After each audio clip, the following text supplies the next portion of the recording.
আসসালামু আলাইকুম এভরিওয়ান, শুভেচ্ছা জানাচ্ছি তোমাদের পদার্থবিজ্ঞানের নতুন আরেকটা ক্লাসে। আজকের ক্লাসটা হচ্ছে তোমাদের 5.3। তো গত ক্লাসে আমরা ত্বরণের সূত্র প্রতিপাদন করার মাধ্যমে তারপর হচ্ছে ত্বরণ রিলেটেড দুইটা ম্যাথ প্রবলেম সলভ করেছিলাম। আজকে আমাদের 3 নম্বর ম্যাথ আমরা সলভ করবো। তো চলো আমরা শুরু করি। তো প্রথম ম্যাথটা আমরা এই ম্যাথটা আমরা নিয়েছি কুমিল্লা বোর্ড 2019 থেকে। তো দেখো এই ম্যাথের রিপ্রেজেন্টেশনটা আরেকটু আলাদা। এইটা হচ্ছে গ্রাফিক্যাল রিপ্রেজেন্টেশন। প্রথম ম্যাথটা আমাদের ছিল উদ্দীপক, তোমাদের হচ্ছে লিখিত আকারে। দ্বিতীয়টার উদ্দীপক ছিল তোমাদের ছক আকারে। এই ম্যাথটার উদ্দীপক হচ্ছে তোমাদের গ্রাফ আকারে দেওয়া। তো চলো এই গ্রাফ থেকে কিভাবে আমরা আমাদের প্রথম স্টেপ যেমন হচ্ছে কি কি ডাটা দেওয়া আছে সেটা নির্ণয় করতে পারি, এবং তার মাধ্যমে তারপরে সূত্র সিলেকশন, তারপরে আমরা মান বসিয়ে কিভাবে ম্যাথ করতে পারি সেটা। তো দেখো ম্যাথটিতে কি বলা আছে, একটি গাড়ি বল প্রয়োগের প্রকৃতির চিত্রে দেখানো হলো। তার মানে গাড়িটি যখন ইঞ্জিন চালু করা হয়, ইঞ্জিন যখন তাকে বল প্রয়োগ করে, তারপরে যে ঘটনাটা ঘটে সেটা এখানে চিত্রের মাধ্যমে দেখানো আছে।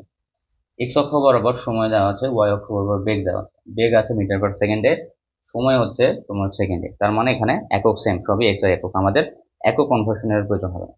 তো দেখো গ্রাফে কি বলা আছে, 0 সেকেন্ডে গাড়িটির বেগ 15 মিটার পার সেকেন্ড, 10 সেকেন্ডে গাড়িটির বেগ 10 মিটার পার সেকেন্ড, 20 সেকেন্ডে গাড়িটির বেগ 5 মিটার পার সেকেন্ড, এবং যখন 30 সেকেন্ড হয়, মানে যাত্রা শুরু 30 সেকেন্ড হয়, তখন এই এই বেগটা এক্স অক্ষকে সেট করে। তার মানে এটা হচ্ছে 0 মিটার পার সেকেন্ড।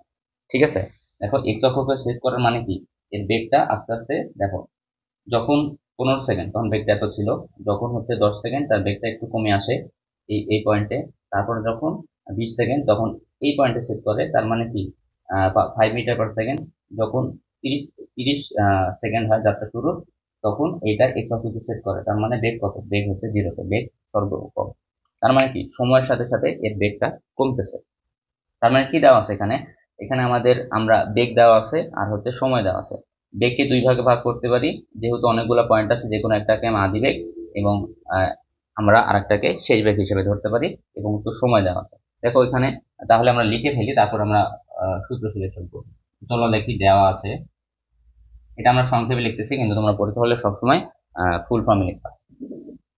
দেওয়া আছে আদি বেগ,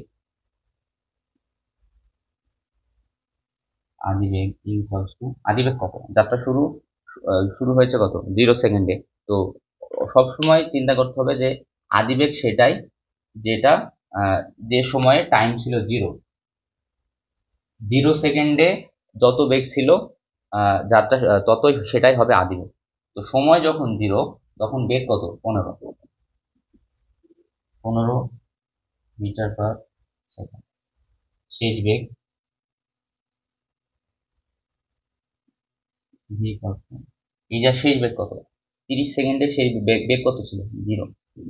সুতরাং 0 মিটার। তারপর হচ্ছে সময়, এই বস্তু সময় কত, 30 সেকেন্ড। 30 সেকেন্ড বের করতে হবে, যেহেতু ঠিক আছে। তো এটা আমাদের গিভেন ডাটা। এখন আমাদের হচ্ছে ফর্মুলা সিলেকশন করতে হবে। দেখো ইউ দেওয়া আছে, ভি দেওয়া আছে, পি দেওয়া আছে, বের করতে হবে এস। এখানে এস বের করার কোনো অপশন নাই। এখানে এস, এস এর জন্য বের করতে হবে আমাদের ত্বরণ লাগবে। তো এখানে ত্বরণ আমাদের কাছে ত্বরণ নাই, সুতরাং এই সূত্রটা আমরা ব্যবহার করতে পারবো না। এই সূত্রেও ত্বরণ লাগবে, আমরা এই সূত্রটা ব্যবহার করতে পারবো না। আমরা 4 নম্বর সূত্রটা ব্যবহার করতে পারবো, আদি বেগ, শেষ বেগ আর সময়ের মাধ্যমে কিভাবে দূরত্ব নির্ণয় করা যায়। তার মানে আমাদের সূত্র হবে 4 নম্বর। তো চলো আমরা 4 নম্বর সূত্র লিখে ফেলি। আমরা জানি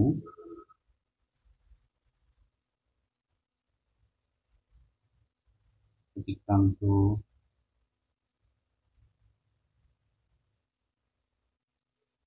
দূরত্ব এস সমান U plus V divide by 2 × T. তোমরা যখন সূত্রটি লিখবে তখন মুখে মুখে একবার বলার চেষ্টা করবে, তাহলে দেখো এটা তোমার মনে চলে আসবে যে S equals to U plus V divide by 2 × T. যত প্র্যাকটিস করবে এই সূত্রটা তোমার মাথায় গেঁথে যাবে। তো ইউ এর মান বসাও, ইউ এর মান হচ্ছে 15, ভি এর মান হচ্ছে 0 ডিভাইড বাই 2, সময় কত, 30 সেকেন্ড। তো কত আসে দেখো, 2, 30কে 2 দ্বারা ভাগ দিলে 15, 15 গুণ করলে 225, 15 স্কোয়ারে 225 মিটার। তো এইটাই হচ্ছে আমাদের অ্যান্সার। তো দেখো ম্যাথটা কত সহজে আমরা সলভ করে ফেললাম, কিন্তু এর থেকেও আরেকটা সহজ মেথড আছে। সহজ মেথড থাকার কারণ হচ্ছে এটা হচ্ছে গ্রাফিক্যাল ম্যাথ। তো গ্রাফিক্যাল ম্যাথের ক্ষেত্রে সবসময় তোমরা চেষ্টা করবা যে কিভাবে এটা গ্রাফের সাহায্যে সলভ করা যায়, কারণ গ্রাফের সাহায্যে যদি সলভ করতে পারো তাহলে খুব দ্রুত সময়ের মধ্যে এইটা তুমি সলভ করতে পারবা। তো এটা যদি তোমাদের 3 মার্কের জন্য আসে, তোমরা এই পদ্ধতিটা অ্যাপ্লাই করতে পারো। তবে যদি এমসিকিউতে আসে তখন কি করবা? এমসিকিউতে আসলে তো তোমার এত কিছু বের করার সময় নাই, তখন তোমাকে দেখা মাত্রই অ্যান্সার করতে হবে। সুতরাং আমরা আরেকটা মেথড দেখবো যেটাতে এর থেকেও খুব কম সময়ের মধ্যে এই ম্যাথটা আমরা সলভ করতে পারি। চলো শুরু করি। তো দেখো, যে গ্রাফটা দেওয়া আছে সেই গ্রাফটা হচ্ছে ত্রিভুজ শেপের। ঠিক আছে? তো ত্রিভুজের কি কি থাকে? একটা ভূমি থাকে, একটা উচ্চতা থাকে। তো এর মাধ্যমে আসলে আমরা ক্ষেত্রফল নির্ণয় করতে পারি। কিন্তু প্রশ্ন হচ্ছে যে এই বেগ বনাম সময়ের যে গ্রাফ, এই গ্রাফের ক্ষেত্রফলটা আসলে কি নির্দেশ করে? তো এটা ইনফরমেশন বা নোট হিসেবে তোমরা মনে রাখবা যে বেগ বনাম সময়ের লেখচিত্রে সবসময় যে ক্ষেত্রফলটা তৈরি হয় সেই ক্ষেত্রফলটা অতিক্রান্ত দূরত্বকে নির্দেশ করে। তো এইটা নোট হিসেবে যদি লিখে রাখতে পারো তাহলে সব থেকে ভালো হয়। নোট: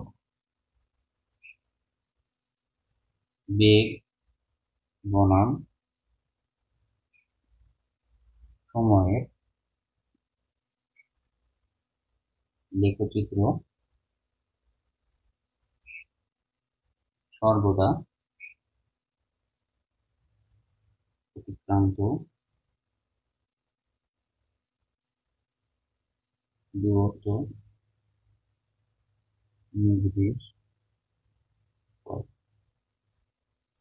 এইটা মনে রাখার একটা ট্রিক্স আছে, সেটা আমি তোমাদের এখন দেখাই।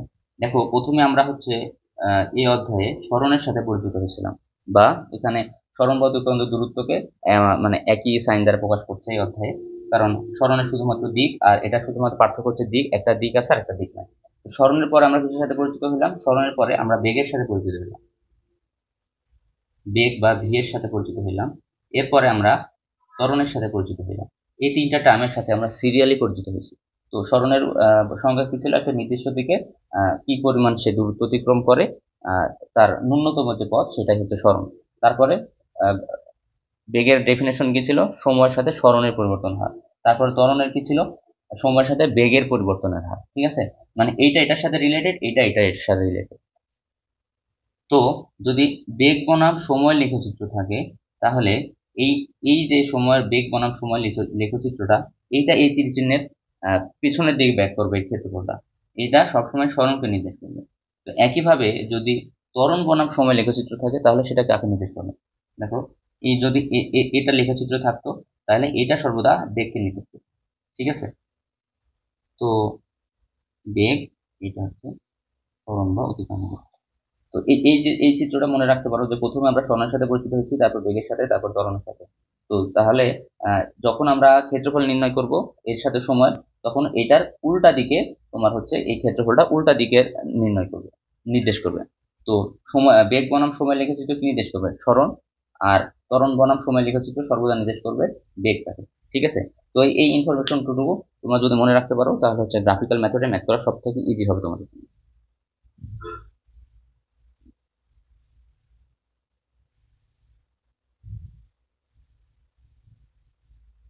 তো চলো দেখি এবার ত্রিভুজের ক্ষেত্রফল কিভাবে নির্ণয় করা যায়। আমরা জানি ত্রিভুজের ক্ষেত্রফল ইকুয়ালস টু হাফ গুণিত ভূমি গুণ উচ্চতা।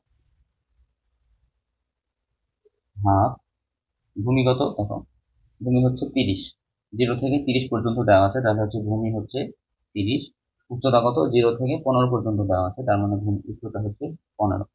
তাহলে এটা সলভ করো। দেখো, 30কে 2 দ্বারা ভাগ করলে 15, 15, 15, 225, 25 মিটার। ঠিক আছে? দেখো, আমাদের এর আগেও কিন্তু তুমি অ্যান্সারটা যদি তোমার মনে থাকে দেখবা যে আমাদের অ্যান্সার আসছে 225 মিটার। তো এইভাবেও কিন্তু আমরা সলভ করতে পারি। আমরা যেহেতু এই ক্ষেত্রফলটা কি নির্দেশ করে এটা জানি না, সুতরাং আমরা এখানে ক্লিয়ার করে টিচারকে বলে দিতে পারি, আহ অতএব অতিক্রান্ত